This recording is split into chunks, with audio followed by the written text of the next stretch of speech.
Good morning, folks, and welcome to another episode of Food for Thought. Today, what are we going to get into? Let's talk about qualified immunity, the role of police unions, and what does that mean for you and I, the average American citizen. So, first, let's talk about qualified immunity. What is qualified immunity? Does that mean you can just do anything you want to and get away with it? No, not necessarily. Basically, qualified immunity means that a public official can't be sued for actions they take while acting in their official capacity, even if they violate someone's constitutional rights. What? So you can't be sued while acting in your official capacity, even if you violate someone's constitutional rights? Well, this doctrine was held to shield officers and other government officials from harassment, distraction, and liability while they're doing their job. Now you have to consider the context in which this was written. And this was written a long time ago. And the Supreme Court has already upheld this. So that's an obstacle right there to overcome. When you think about it, when they perform their duties reasonably, officers and all other government employees, ample protection is provided to all but the plainly incompetent or those who knowingly violate the law, as then Justice Scalia wrote in 1986. So basically, if you're acting in good faith and you're trying to do the right thing and performing your duties reasonably, that's a really subjective definition. Reasonably? What is reasonably? Who determines what reasonable is? At the end of the day, you're protected, and I don't mean you and I, the citizens are protected. Public officials and police officers are protected from getting sued while acting in their official capacity, even if they violate someone's constitutional rights. Now, that's an issue in and of itself because let's think about this. The Supreme Court, ironically, has just ruled as early as this past Monday, June 15, 2020. They've already decided they are not going to re-examine qualified immunity. So what does that mean for us? That means that the Supreme Court is going to let the ruling stand. They're not going to look at it. They're not going to consider it, even in spite of all the issues that policing has had over the past few weeks, days, and months. So the Supreme Court's not going to even look at it right now. So that means you and I are not going to really have much say as to who qualified immunity goes to. Now, one could argue, well, this police department doesn't recognize qualified immunity and we're going to hold our officers accountable. Okay, that briefs well, it sounds well and good at a press conference. The problem with that is if a department decides they don't want to fall under the qualified immunity umbrella and police officers do something in violation of a departmental policy, but they were acting in good faith and in part of their law enforcement duties, and you fire that police officer, guess what? The police officer can literally countersue and sue for wrongful termination when the Supreme Court has already allowed for this to take place. So qualified immunity is not going anywhere. That's one big umbrella of protection for police officers and, for that matter, public officials. So if you want to talk about the police, you got to hold the mayor and the chief of police accountable. Those are the people who either were elected the mayor or appointed by the mayor the police chief. So those two people also fall under the umbrella of qualified immunity. So you can't sue the mayor when they were acting in concert or in official capacity. You can't sue the police chief because they were acting in official capacity. Now, what recourse does the public have? It's going to be difficult when you have that huge umbrella that the Supreme Court is not going to even re-examine right now. We're talking about qualified immunity. So what's the next step? Let's go after the police unions. Let's go ahead and do that. Interesting. Unions operate just similarly, whether it's a pilot's union, whether it's a flight attendant's union, an educators union, United Auto Workers. Those are unions. Police unions, people for some reason will tolerate every other union except police unions. And I think you have that issue because of the qualified immunity umbrella, and the police unions are going to, it appears, stand up for bad officers. Unions operate basically to advocate for their membership. So basically, they don't operate any different from any other labor union, whether it's teacher, pilot, flight attendants, United Auto Workers, whatever.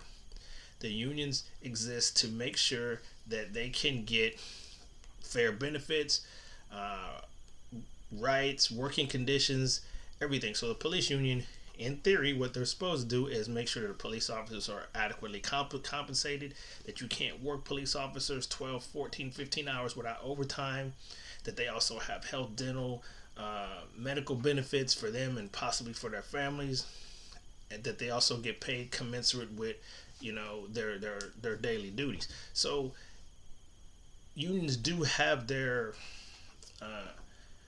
need today, and police unions are no different than any other units, whether it's, like I said, teachers, flight attendants, pilots, auto workers. It doesn't matter. If you have a union, they speak on the behalf of the members, and they're there to make sure that the members are getting their fair share. So people want to blame the police unions are covering up for bad cops. No, police unions are not covering up for bad cops per se. Bad cops are covering up for bad cops. So let's be realistic here. You have a patrol officer, maybe 3, 4, 5 years on the force, and they're engaging in some nefarious activity, shaking down drug dealers, prostitutes, taking evidence from off the streets that's not getting put in the evidence depository. They're reselling drugs. They're getting involved in a whole bunch of illegal activities. That can't happen without the oversight of at least a sergeant or a lieutenant or above. So let's be realistic here. Patrol officers are not just going to do that by themselves. They're going to get caught. Somebody's going to dime them out. Somebody's going to find out. They have to have some top cover. And, whether you look at TV, Hollywood movies, whatever, it's not the patrol officers that are just doing it by themselves. You have a sergeant or two, a lieutenant or two, maybe a captain or even higher. These guys are protected from on high. So the union wants to do the right thing for the police officers in mass as a whole. It's not the police union's job to protect bad cops. They're just trying to make sure that they get their fair shake. The bad cops are protecting bad cops. And nothing's going to change until the bad cops start outing each other, which is not going to happen anytime soon, because as soon as 1 or 2 police officers come up and say, hey, this is not right, these guys are doing this and this and this, the first thing that happens is that they all close ranks, and police officers do what? They ostracize and give those other guys the Heisman pose. And eventually they make their lives so miserable that they quit and they go someplace else. And what happens? Those bad police, corrupt officers, what do? They still stay there. You've driven the good ones away, and everybody else who saw what happened to the good cops are not going to report anything because they themselves don't want to be ostracized. They want to be accepted as part of the police brotherhood or sisterhood for you lady police officers out there. It's not the entire police force is having this issue. It's a 10% at best, maybe a little bit more, but I'm saying 10%. 1,000 police officers, 100 officers. That's a lot of corrupt cops if you have 1,000 police officers. And I don't even think it's 10%. It doesn't even have to be 10%. I remember my times in the military. I distinctly remember somebody telling me coming up when I first joined, you spend 90% of your time on 10% of the problems. So you have that 10% that drags everybody down, that you're focusing most of your energy and efforts to trying to combat this stuff. So until police officers come forward and others decide they're not going to stand for this anymore, we are not going to have any change. Everything that you hear on TV, all the media, mainstream media saying this is what we need and that, nothing's going to change until the police officers themselves get sick of it and start outing their fellow officers. Until they start outing them and ostracizing them instead of being the ones ostracized for coming out and speaking out against it, nothing's going to change. We're going to revisit this again. This has been happening from the 60s, 50s, 70s, 80s, 90s. It's 2020. We still dealing with the same nonsense because we continue to not do anything with these bad officers. And even worse, Not only do we not do anything about the bad officers, but we promote them. Not we, but the departments promote them. Okay, we're going to make you a sergeant and put you in charge of the other bad officers. We're going to make you a lieutenant and put you in charge of the sergeants who's now in charge of the other bad officers. So now this rot and infestation grows. It doesn't get smaller. It grows and it starts infecting an entire department, an entire organization, an entire mindset. So now when Americans realize that, hey, the cops have been doing this for a long time, they're just now getting exposed because of social media and cameras, of course. So what has to be done? You can try from the outside to fix it, but the blue wall is tall and it is thick. You're not just going to breach the walls like that. Until police officers start outing themselves, start outing their fellow quote unquote brethren, until they stop allowing brutality to occur, until they stop allowing corruption to occur, then we're going to continue having this problem. We're going to talk about this for another 5-10 years. Dismantling, defunding the police. No, there's way more things involved with that. And the police is just the tip of the iceberg. But if you want to talk about dealing with the police, what about the whole criminal justice system? Okay, the police are just one step in the criminal justice system.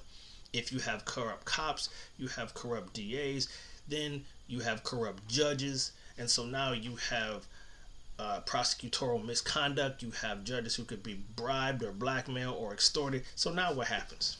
You have the police, you have the DA, you have the judges, you have the correction system. That's for another discussion right there. So the entire system needs to be revamped and rethought, because when humans are involved with something, there's guaranteed to become an error. There's going to be some mistakes, there's going to be some bad apples, there's going to be a lot of bad things happen when you involve humans. It's just human nature. We make mistakes, we do stupid stuff, and we try to cover up for it, and sometimes we get caught and sometimes we don't. At the end of the day, you have to consider qualified immunity is not going anywhere. Unfortunately, the Supreme Court is not going to even re-examine it, so that's off the table. Going after the police unions, maybe not a good idea. Encourage the police officers to start outing these other officers who are giving the entire department a bad name. And let's not rush to judgment just when we think we saw something on a video. This is what happened. We can't possibly say that the officer should be fired without a thorough investigation. But then who does the investigation? You let the police themselves, right? So who watches the watchers? So police officers do not want to throw each other under the bus. But if you know somebody's committing some crimes, has got some dirt on them, you're just as part of it by being silent. So silence in my book is acquiescence. You don't want to say anything, you know what's going on, you don't want to document it, you don't want to tell anybody, then you know what? You're part of the problem. Say it, say what you have to say. It takes a strong person to speak out against, injustice. It takes a strong person to speak truth to power. And let the chips fall where they may. Cops are not able just to pull pitch, I'm going to leave Minnesota and go someplace else now. It's not that easy. They have to apply, get hired, move their families.